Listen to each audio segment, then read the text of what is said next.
பழனிக்கு கோபம் கொண்டு பார்ப்புகழும் பழனியிலே ஆண்டி என கோலம் கொண்டவன் நீ தத்துவத்தின் சாரெடுத்து சுவாமி மலை எல்லையிலே தகப்பனுக்கு பாடம் சொன்னவன் காவல் என நின்று பெரும் சினம் தணிந்து தணிகையில கண் குளிர காட்சி தந்தவன்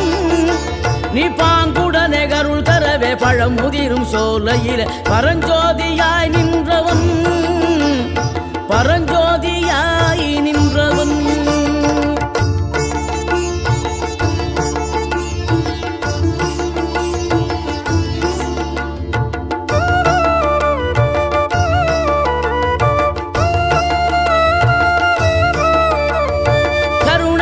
கமழும் அந்த அருணகிரி தமிழில் மனம் மகிழ்ந்தாடி நின்ற முருகன் கிழவி இவள் புலமை கண்டு அழகு மிகும் குழந்தை என